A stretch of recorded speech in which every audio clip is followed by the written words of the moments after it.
In the 1950s, the US began the top-secret Project Sundial. Its goal, a single nuclear bomb so powerful it would destroy all of human civilization. A pyramid of explosives 13 times taller than the Great Pyramid. 3,000 times more than all the bombs dropped in World War II. How, Cosmos, was it even possible for us to achieve this insane level of madness? Let us set the stage. Chrono. If you were 40 in 1945, you were born in 1905, you saw cities ruled by horses transform into cities ruled by jets. You saw 2 world wars kill 74 million people. And then, in 1945, you saw the nuclear bomb. It's hard for us today to understand the level of terror this instilled. Overnight, the concept of war was overturned.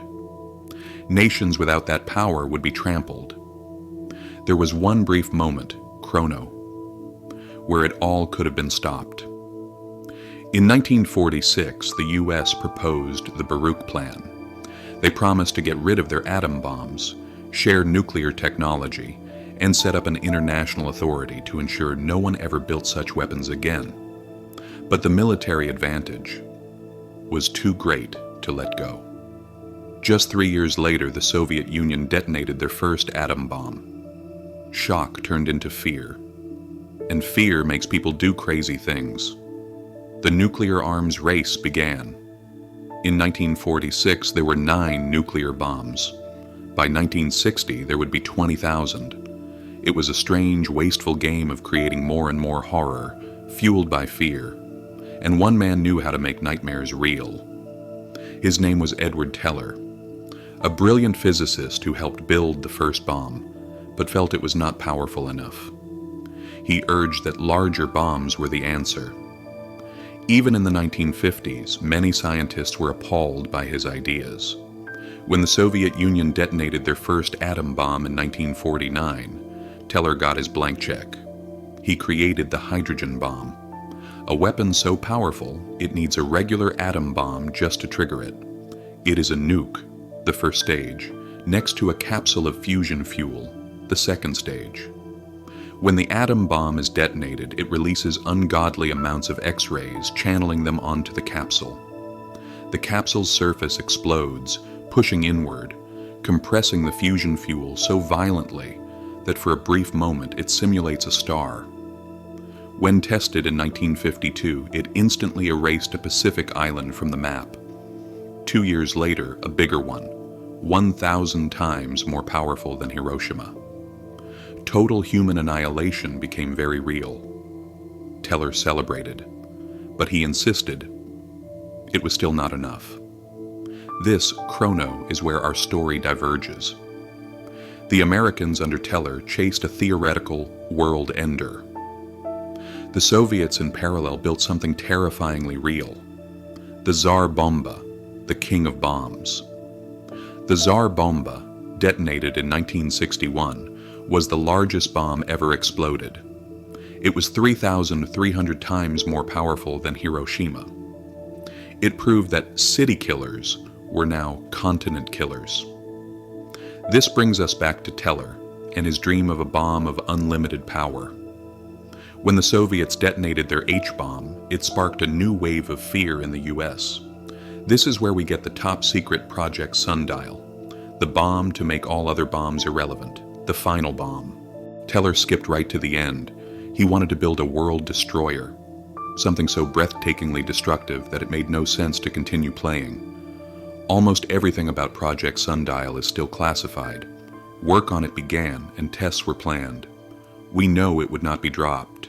It was a backyard bomb. If a bomb can destroy the world, why bother moving it?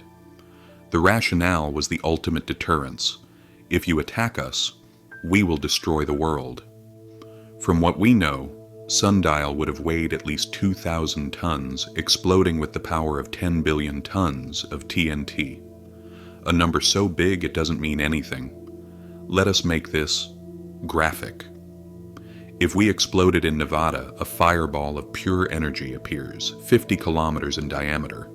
Everything within 400 kilometers is instantly set on fire. The surrounding deserts turn to glass.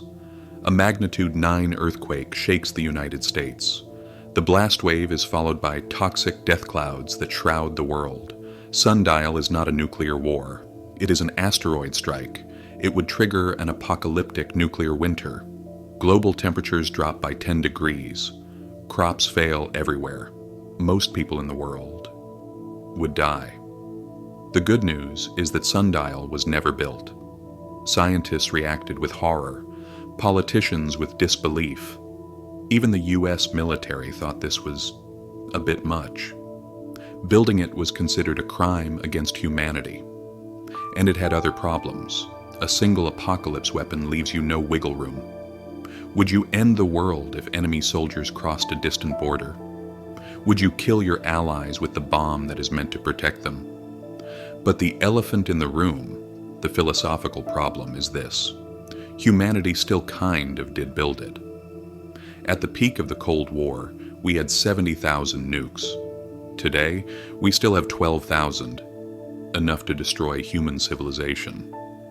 Instead of a single world burner, we built tens of thousands of smaller ones, hidden in submarines and silos. This sounds more reasonable, but this also makes them a much more credible threat.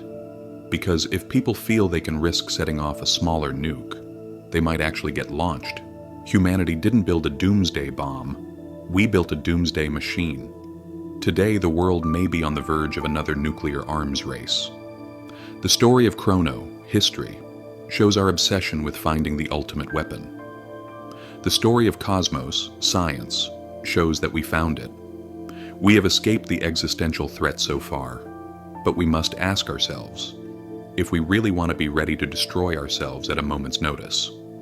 Until next time, if you wish to support our mission of mapping these complex journeys through history, Chrono, and science, Cosmos, consider subscribing, or if you are able, support us directly. It allows us to continue building this library of knowledge. Thank you for watching.